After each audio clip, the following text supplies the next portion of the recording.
Buenas noches y bienvenidos a Quien Tiene la Razón. Tengo el gusto de estar en este programa durante un par de semanas y comenzar con dos candidatas a las elecciones del 26 de enero de dos partidos diferentes. Por una parte, Marta Chávez de Fuerza Popular, que va con el número 1. Buenas noches, Marta. Buenas noches. Y Pepi Patrón, que va con el número 8 en el Partido Morado. Buenas noches. La señora Marta Chávez, ya saben muchos de nuestros televidentes, ha sido congresista desde el año 92, puesto que fue constituyente en las elecciones que hubo ese año, luego fue la más votada en el año 95, lo que le permitió convertirse en la primera presidenta del Congreso el año 95. Regresó al Congreso después y está volviendo ahora, creo que por cuarta o quinta vez. Sería la sexta vez. La sexta vez. Claro, porque ha habido un periodo también 2000 a 2001 que fue un año nada más. De acuerdo. Sí, sí. De manera que es candidata como número 1 en Fuerza Popular. Ella es abogada graduada en la Universidad Católica. Junto a ella, Pepi Patrón, filósofa, académica, con muchas publicaciones sobre filosofía desde el punto de vista técnico, pero también sobre filosofía encarnada en la ciudad, haciendo frente a los problemas de la ciudad, problemas de ética y problemas relativos a las mujeres también, porque he visto que hay una publicación suya del año 2000 sobre la presencia social de las mujeres, pero la ausencia política de las mujeres. Y finalmente se decide ella misma a estar presente en la arena política, postulando con el Partido Morado. Les voy a preguntar naturalmente qué es lo que el público quiere saber, qué se proponen hacer durante el año y medio que serían congresistas si el pueblo decide así, pero antes de entrar a ese tema quisiera que reaccionen ante las noticias judiciales del día, que son 3 si las he repertoriado bien. Por una parte, la juramentación de 5 de los 7 miembros que habían sido seleccionados por la Comisión Especial de la Junta Nacional de Justicia. Primera noticia del día. Segunda noticia es la información según la cual el magistrado constitucional Carlos Ramos habría presentado una ponencia respecto a la demanda competencial interpuesta por Pedro Olaechea para reprobar la disolución del Congreso adoptada por el presidente de la República, y se nos dice que esa ponencia propone que sea declarada infundada esta demanda competencial. Y el tercer tema que ha tenido lugar esta tarde, una condena dictada contra Gregorio Santos, expresidente regional de Cajamarca, por corrupción a 17 años de cárcel. De manera que, Marta Chávez, queremos conocer su opinión en primer lugar sobre el proceso que ha llevado a que 5 miembros de la Junta Nacional hayan prestado su elemento hoy al mediodía. Sí, me parece muy lamentable que suceda eso, porque ya hubo un primer... No olvidemos que la comisión especial está compuesta por altísimos funcionarios: el presidente del Poder Judicial, la fiscal de la Nación, el defensor del pueblo, el Contralor General de la República y el defensor del pueblo. Junto a ellos, 2 rectores de 2 universidades, una privada y una pública, con más de 50 años de antigüedad. O sea, se supone que son personalidades pues, que están por encima del bien y del mal, que además deben tener un equipo de personas de primer nivel, burócratas, que los apoyen y que están, me imagino, también rentados por el Estado. Pero ya en junio hubo un tremendo escándalo y un primer intento, y terminó hasta con escándalo, como digo, esa primera selección, ¿no? Por un examen mal diseñado por especialistas ajenos a la comisión. Sí, pues sí, ¿no? Pero al final de responsabilidad de los responsables, que son ellos, ¿no? Que además son altísimos funcionarios. En eso quiero hacer la sustentación, porque muchas veces se fijan en detalles del Congreso y qué sé yo, pero esto es una cosa muy grave. Y ahora, más de un año después del referéndum, porque esta es parte de una reforma, entre comillas, de la Administración de Justicia empujada por el señor Vizcarra, y por los cuales presionaron al Congreso para que la hagan de esta manera y manteniendo esta esencia y referéndum, y resulta pasado un año y no hay un solo magistrado nombrado, porque la Junta Nacional de Justicia tiene que saber, la población, que es el reemplazo del Consejo Nacional de la Magistratura, que es el único ente encargado de la selección y designación y de la sanción y ratificación y sanción de los fiscales y ratificación de los fiscales y de los jueces de todos los niveles de todo el Perú, salvo los que sean objeto de elección popular, que son los jueces de paz. Pero Marta Chávez, usted está constatando que ha habido escollos pero ¿se alegra o no de no que me ya haya alegro. una junta? No hay junta. No hay junta para mí, y es más, ese proceso debe declararse. Debe declarar, para mí, su reglamento. Esa es una irregularidad, porque debe declararse nulo. Porque si ha habido 2 personas de 7 que no han sido las idóneas, quiere decir que todo el proceso está teñido. Bueno, para usted es una mala noticia. Es una malísima noticia. En otras épocas, mucho más flexible con la ley, mucho más capaces de adaptarse a ciertas irregularidades. Yo creo que el Congreso siguiente debería arreglar todas estas faltas de viabilidad de la norma, porque es indudable que la reforma no ha sido la más adecuada, ¿no? Pepe Patrón, ¿qué nos dice una filósofa? Me parece que sería la primera vez que una filósofa, un filósofo en general, sea miembro del Congreso, porque Víctor Andrés Belaúnde fue constituyente del 31, pero era un pensador, más que un filósofo propiamente. Profesionalmente, digamos. Sería la primera vez que una filósofa sería miembro. Ojalá. ¿Qué nos dice la filósofa? A ver, la situación de la justicia. La filósofa, con todo espíritu democrático, discrepa de Marta, lo hemos hecho muchos años, en muy buen espíritu. Yo sí me alegro mucho de que haya 5 miembros de la Junta Nacional de Justicia. Creo que es un proceso que tenía que haber... El referéndum tuvo razón de ser, el presidente Vizcarra lo convocó y creo que muchos ciudadanos y ciudadanas estuvimos de acuerdo con esa convocatoria y con ese resultado. El primer proceso estuvo mal, pero yo creo que parte de la herencia fujimorista también es la debilidad institucional del país. Entonces yo creo que esto hay que tomarlo como un proceso de aprendizaje. Yo creo que está bien que haya 2 personas que han sido profundamente cuestionadas por vínculos nada menos que con Inostroza. Entre otras razones. Vínculos con Inostroza, quien hemos escuchado preguntar en un audio, todo el país lo ha escuchado preguntar en un audio si la niña estaba desflorada, si tenía 12, 11 años o no. Estamos hablando de niveles de corrupción, de los cuellos blancos y de un blindaje penoso. Y yo creo realmente que la Junta Nacional de Justicia es un buen esfuerzo de cambio constitucional, está bien integrado, ha habido probablemente dificultades, pero yo creo que se pueden corregir. Yo creo que justamente parte del fortalecimiento de la democracia es ir fortaleciendo las instituciones y no simplemente cuestionarlas en paquete, que se vayan todos los 7 porque hay 2 personajes cuestionados. Me parece que hay algunos suplentes muy respetables que podrían perfectamente ocupar ese lugar. Entonces yo no comparto el pesimismo de Marta. Yo creo que nos toca como Congreso fortalecer la institucionalidad que ha quedado tan debilitada, además después de estos años de un Congreso que realmente se dedicó a obstruir el trabajo del Ejecutivo. Yo creo que el presidente Vizcarra es el presidente Vizcarra, no es el señor Vizcarra. Creo que podremos discutir luego de la constitucionalidad o no. Yo creo que sí ha sido constitucional la disolución del Congreso anterior. Entonces yo creo que estamos avanzando en fortalecer instituciones, en construir instituciones democráticas que le devuelvan a la gente la confianza en la política. Yo creo que eso es una parte, Fernando, muy importante del trabajo del próximo Congreso, recuperar la confianza de la ciudadanía en el Congreso, en las instituciones políticas del Perú. Creo Marta que Chávez, ¿se ha quedado convencido o no? Le recuerdo a usted que es lectora de la Biblia, que Yahvé ofrece salvar a Sodoma y Gomorra si hay 5 justos. Es lo que tenemos en la Junta Nacional. Pero, usted es más severa que Yahvé. No, pues es que primero la sabiduría de Yahvé no la vamos a comparar con la de estas 5 personas, pero además vamos a preguntarnos, ¿por qué estas 2 otras personas, a quienes yo no tengo ninguna amistad, quizás circunstancialmente con el congresista, el ex congresista Falconi y también la ministra Zavala, en algún momento habré coincidido, pero para nada tengo ninguna afinidad con ella? Es más, creo que el congresista Falconi fue congresista del señor Humala. Toledo.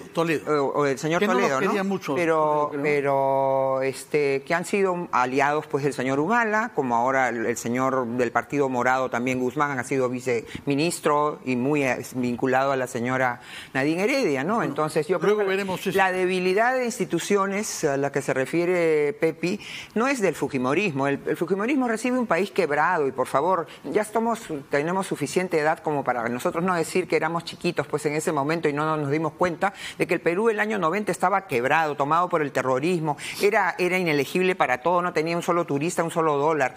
Entonces el presidente Fujimori reconstruyó al país y le dio una constitución. ¿Eso justifica el golpe golpe de Estado en el año 92? Ya no hablemos de eso. No, pero se habla mucho sobre lo que sucedió con el Congreso. Que fueron 8 meses en que no hubo Congreso, ¿no? Y en ese tiempo pero se generó una constitución. ¿Era legítima? Era legítima. No, estaba fuera de los patrones de la Constitución, porque la Constitución en ese momento solamente permitía disolver la Cámara de Diputados. Teníamos un Congreso bicameral y siempre que la Cámara de Diputados hubiera censurado a 3 gabinetes, cosa que no se dio. O sea, no estaba ajustada a la Constitución. Pero yo creo que si lo miramos respecto de la situación crítica en la que estaba el país, el gobernante que sea tenía que cumplir el objetivo del Estado. ¿Cuál es? El bien común. No era posible el bien común conseguirlo en las circunstancias en que estaba el sistema institucional del país. Entonces se podría repetir. Entonces, podríamos, si hay una justificación. Felizmente no estamos, pues, porque gracias a esas reformas que se hicieron, hoy el Perú tiene 70.000 millones de dólares de deuda externa, hoy el Perú dicen que es uno de los líderes en crecimiento en América Latina, hoy el Perú tiene miles de millones de dólares de inversión extranjera y nacional directa, hoy el Perú tiene 4 millones. Y todo eso por las reformas que se hicieron. Parte del marco constitucional fue gracias a eso, porque se sustituyó una constitución del 79 que era una constitución socialista, de corte estatizante, que asfixiaba. Así es, ¿no se acuerda, Fernando, que hasta hace muy poco el señor Alan García... No, es que el señor Alan García, que eran mayoría en la Asamblea Constituyente, se planteaban como la izquierda, como APRA como izquierda. Izquierda democrática. Sí, pues, pero era izquierda, ¿no? Entonces, luego...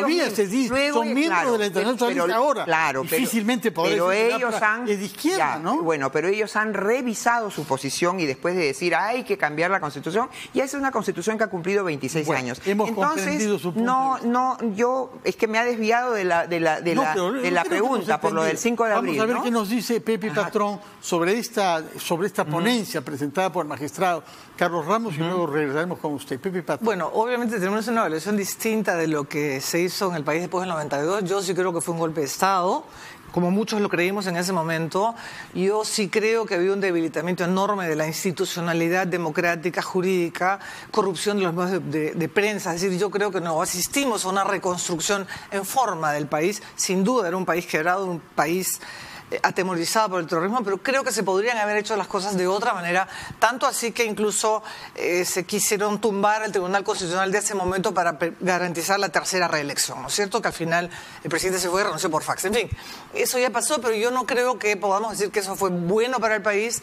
Creo que eso sí fue un golpe de Estado y creo que no. Creo que esta disolución es constitucional y he vuelto a ver con toda calma en la televisión la escena en la que Salvador Solar, primer ministro, entra al Congreso, no lo quieren dejar hablar, le da su lugar en ese momento parlamentario congresista, Gino Costa, de la banca liberal, ahora candidato con el Partido Morado, con nosotros, y Salvador Solar presenta como premier la solicitud de cuestión de confianza para cambiar las reglas de elección del TC.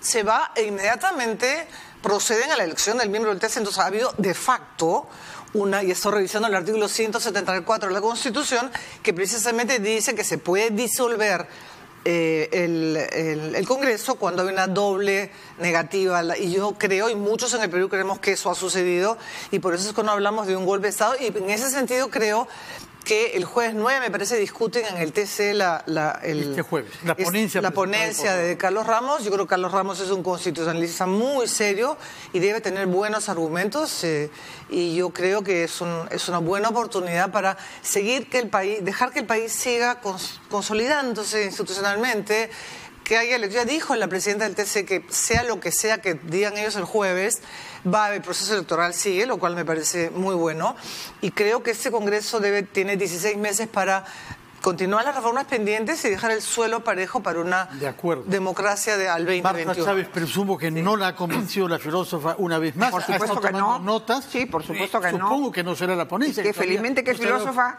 Pepe es filósofa y no es abogada, pues porque si leyera adecuadamente se daría cuenta que el artículo 120 de la Constitución, se lo digo con todo cariño, dice que los actos en solitario del presidente de la República son nulos. Y la disolución del Congreso no tiene más que la firma del señor Vizcarra. Después, horas después, el primer ministro Salvador del Solar no ha firmado, pues. Y nada, no ha presentado. El que refrenda es un ministro que entra 3 horas después, por favor. Pero ya él mandó disolver y anunció la disolución a las 5 de la tarde. Bueno, si es que el Tribunal Constitucional, que no está compuesto por filósofos, sino por juristas, vota en sentido contrario a lo que usted dice, ¿acatará usted o buscará instancias internacionales? También es posible. ¿Pero cómo se las repudiaba antes? Pero hay que jugarle determinadas veces, hay que jugarle su juego a los demás en las canchas que a ellos les gusta. Pues, pero si usted era la principal escandalizada de que se acudiera al sistema interamericano. Yo misma he acudido hace 15 años, Fernando, está mal informado. Y hace 15 años planteé mi denuncia ante la Comisión Interamericana, porque yo no puedo ir a la Corte, porque si hubiera verdaderamente una justicia internacional, yo podría ir directamente a la Corte. Es como si yo acá quisiera divorciarme y no puedo ir al juez a divorciarme, si no tengo que pasar por el ministro de Justicia a ver si le gusta mi caso, y si no me dice, no, usted no se puede divorciar. Bueno, en todo caso, ahí estamos entendiendo que el fujimorismo no acataría la decisión del TC. No, todavía no me ponga palabras en la boca, Fernando. Entonces, yo he reclamado ante la Comisión, y la Comisión ni me ha hecho caso. Yo no soy ser humano para la Comisión Interamericana. Hace 15 años que no me responde. Ni siquiera me responde, ¿ya? O sea, yo no tengo derechos humanos, pero hay que tratar de jugarles, pues, en su misma cancha, ¿ya? Entonces, ¿qué pasa? Primero que el proceso competencial se asimila al proceso de inconstitucionalidad. Entonces requiere el voto de por lo menos 5 miembros para que forme sentencia. Entonces tienen que ponerse de acuerdo, pues. Si no, no hay pronunciamiento. Entonces hay que analizar bien eso, y tenemos derecho también, de acuerdo a la Constitución, Fernando, a criticar las decisiones judiciales. Sin duda. Sí, pero ahora que vamos a no oponernos a esto. Mire, nosotros, en primer lugar, si se puede usar una instancia internacional, se irá a la instancia internacional, y eso no tiene que escandalizar a nadie. Veremos primero el jueves si es que el Pleno decide esta semana o si se tomará más tiempo. En todo caso, la nueva presidenta nos ha prometido que la decisión será tomada antes de la elecciones. Dicho sea paso, la nueva presidenta del Tribunal Constitucional nunca demostró quién le había dicho supuestamente que había que votar a favor del... Ya hizo una declaración en la Fiscalía. ¿Está al tanto de los actos fiscales? No, yo no, porque me gustaría saber, porque todos los demás la desmintieron. Le dijeron, a mí nadie me ha dicho nada. Hay una declaración fiscal ahora, pues. Espero que ha sido hecha hoy.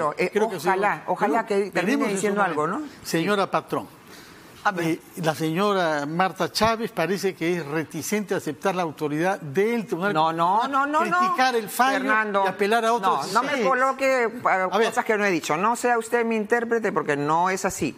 No es así. ¿No? Yo misma he sido representante del Congreso de la República ante el Tribunal Constitucional, ¿no? Entonces no me puede decir usted que no reconozco pero tengo derecho a aceptar la autoridad. No, la autoridad es como decir, no, ustedes no sirven para nada. No, puedo decirles, no estoy de acuerdo con su resolución, y se los voy a decir. Bueno, y con fundamentos jurídicos. Señora Patrón. Muy bien, pero primero, Marta, no soy abogada, pero sí sé leer. Créeme que los filósofos y las filósofas sabemos leer y leemos con cuidado. Hay muchos abogados. Yo no podría leer un texto de filosofía y decir que lo entiendo perfecto. A mí me encanta filosofía. A mí me encanta. No fue mi profesor. Felizmente no fue mi profesor. Felizmente no fue mi profesor. No hablemos de gente que no puede defenderse.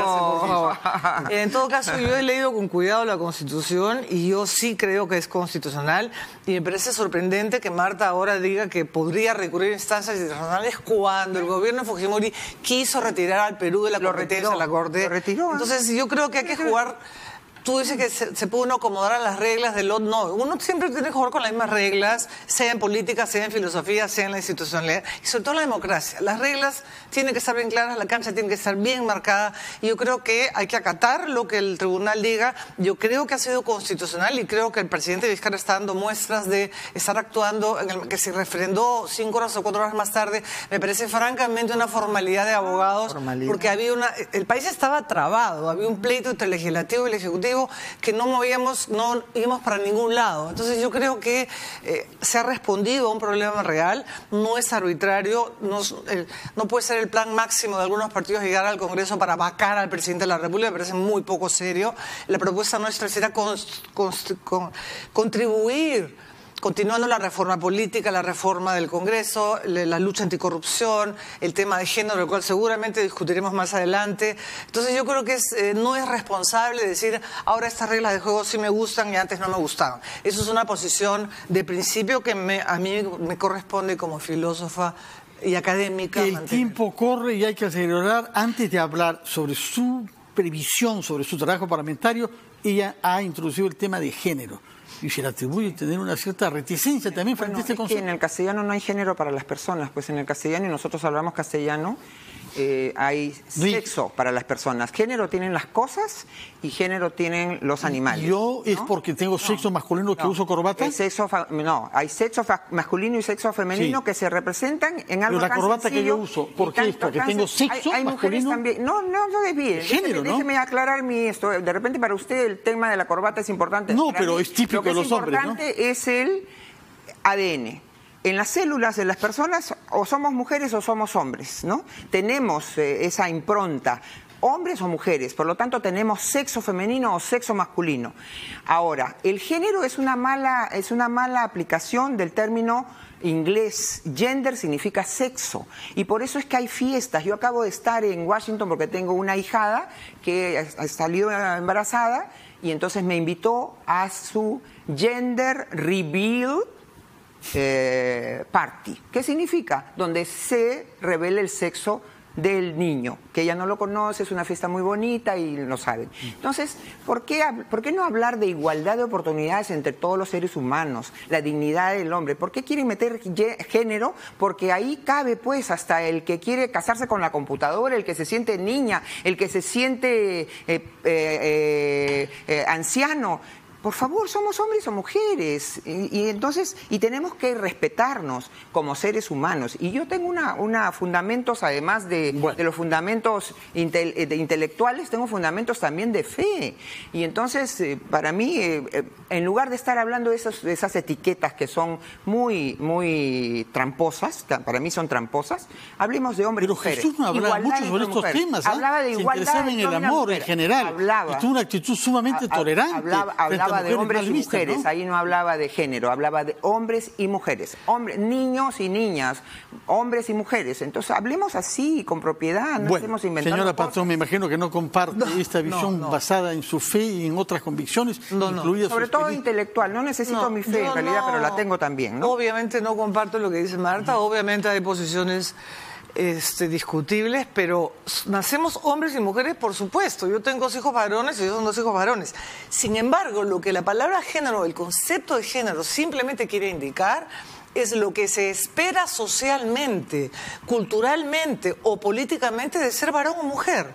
No te dice que no eres hombre o mujer. Se ha estudiado durante décadas y por eso se considera que es un avance, porque es una crítica a ciertas concepciones que nos hacen desiguales a los niños y las niñas. Las niñas, ¿cómo tenemos que ser? Dulces, suavecitas, pasivas, domesticadas, ¿no es cierto? Los varones competitivos, no llorar, tener el poder. Eso se llama roles de género, que no niega la masculinidad o la feminidad, no niega que uno tenga genitales de un tipo u otro. Lo que dice es qué significa eso como lo que se espera social, cultural y políticamente de la persona. Hemos comprendido sus enfoques. Una persona gay, una persona lesbiana, ¿es género? ¿Género lesbiana, género de esto? ¿Qué es lo que se espera de ella? ¿Qué es lo que se espera de un Es una opción. ¿Qué se espera? Pero que está metido en el tema de género. Por eso es que género, claro, pues, porque género no significa el rol, que lo que primero dice, es para la platea, pero al final lo que se esconde es toda una relativización donde hay gente que ya se dice asexual, gente que se dice que puede ser bisexual ahora, homosexual mañana, gente que puede ser ahora niña, mañana puede ser niño. No, hay gente que tiene 60 años y quiere ser niña de 8 y ir a un nido. Entonces, eso es lo que... Hemos comprendido su punto de vista antes de que nos gane el tiempo. Después de haber hablado sobre estos temas relativamente genéricos, yo quisiera comprender qué se proponen hacer en el Congreso en el año y medio. En el caso suyo, además, reconocerá que hay una mala imagen de un gran sector de la opinión pública sobre el Congreso pasado, ¿no? Digamos así, para no entrar en el detalle de lo que es el Fujimorismo y sus aliados, digámoslo así en general. ¿Qué se puede cambiar?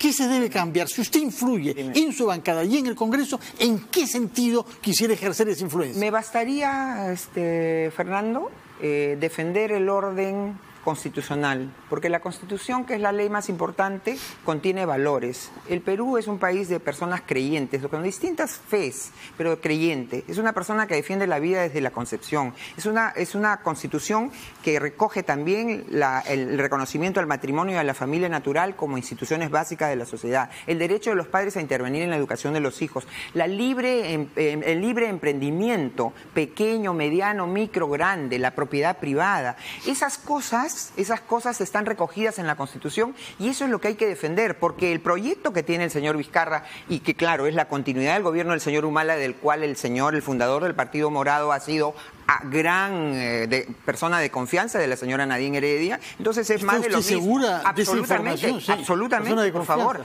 ¿Y por qué estuvo solamente pocos meses? En momentos pocos meses, ¿no? Bueno, porque pero más de un una hombre vez de confianza. ha tenido, y tan de confianza que incluso se le atribuye haber comprado los equipos de interceptación telefónica con que ahora se está persiguiendo a la gente. Entonces, es más de lo mismo para algunas personas. Entonces, nosotros queremos impedir que en el Perú se dé esta situación de Venezuela, donde un señor Vizcarra que dice que quiere irse, pero que no se va a ir si es que se lo deja más allá del 2021. Está presumiendo usted bastantes cosas, ¿no? Es que él mismo lo dice, pero ¿no? En 5 años vamos a hacer reconocería que su política es una política del miedo para hacer frente a catástrofes. Es una política de defensa de valores que la Constitución contiene.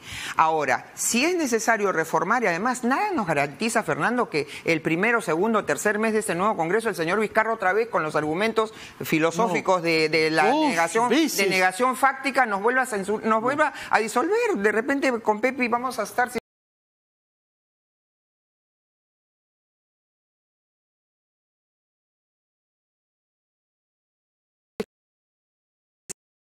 Veremos.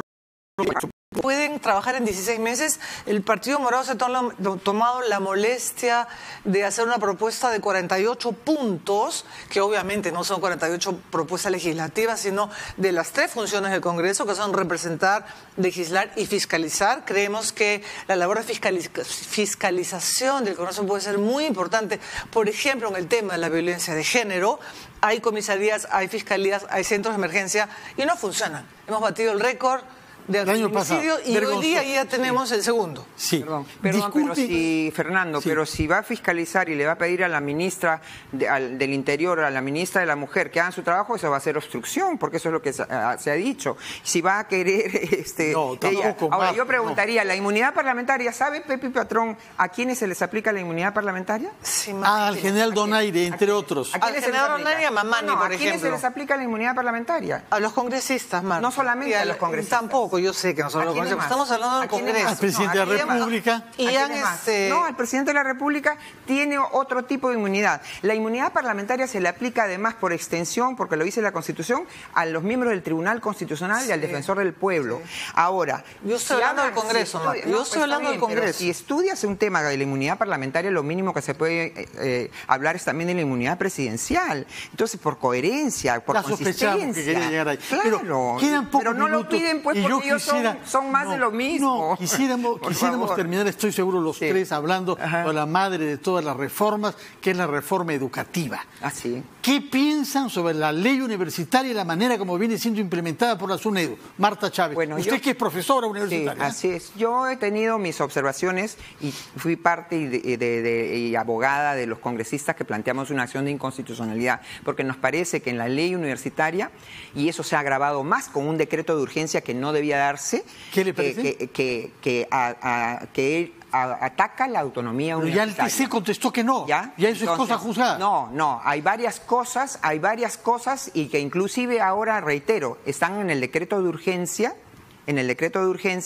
que se ha dado para reforzar la presencia del Ministerio de Educación en las universidades. Que no reciban licencia las No, públicas. está bien, así sea, pero no puede entrar a violar la autonomía universitaria. Entonces, hay que estudiar muchas cosas ahí y yo creo que sí ha sido un proceso bastante duro para muchas universidades, sobre todo públicas, ¿no? Tiene una pública, Marta, perdón, tiene una pública, 36, una pública, perdón. Pero tiene sus cosas positivas. Tiene positivas. Tiene sus cosas positivas, por supuesto. Nosotros planteamos una serie de inconstitucionalidades y observaciones y hay otras que no. Hemos trabajado directamente en esa ley, hemos desbrozado. Pero ¿reconoce usted que había universidades que usaban dinero para financiar cosas bien oscuras, que no tenían calidad, que los locales no ofrecían garantía? Cierto. Y que había que mejorar eso. Cierto, pero sin tanta sujeción a un órgano ejecutivo como es el Ministerio de Educación. Y el SUNEDU. Usted sabe que hay un consejo directivo. Sí, pero la SUNEDU está compuesta por la mayoría de funcionarios públicos que designa el Poder Ejecutivo.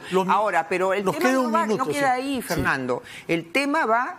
¿Qué preparamos en los colegios? Y yo le puedo decir, yo recibo a jóvenes de 17, 18, 19 años en la universidad y veo que los colegios tienen una deficientísima preparación. Bueno, pero creo que las universidades... ¿Estamos desempeorando o no? Yo creo que no estamos mejorando, lamentablemente. Entonces, yo creo que mucho se exige a las universidades, pero hay que pensar también en por supuesto, el semillero. Y generar reforma de Yo estoy de acuerdo en que hay que pensar en la educación básica, obviamente, pero sí creo que la SUNEDU es un gran paso adelante. Yo creo que se han cerrado 36 universidades que eran una estafa y se ha jugado con los sueños de jóvenes y esperanzas de los padres. Y 36 universidades cerradas, solo una pública, y yo creo que sí se puede dar avances, por ejemplo, en que el supervisor, el superintendente no lo elige el Ministerio de Educación, sino un concurso público. O sea, yo sí creo que las cosas se pueden mejorar, entonces estamos yendo al Congreso con ese espíritu. Lo que funciona, mejorarlo. Lo que no funciona, cambiarlo. Y creo que la SUNEDU ha sido una buena idea, está funcionando bien, y deberíamos pensar en algo similar para la educación básica. Bueno, muchísimas gracias. Yo creo 30 segundos, hay universidades que tienen problemas. Mi alma mater, de la cual ha sido vicerrectora de investigación, Pepi, ha tenido un gravísimo problema que determinó la salida de su rector y con agravios a los alumnos. He conocido casos trágicos de alumnos que no podían pagar pensiones y les decían, cámbiate de universidad.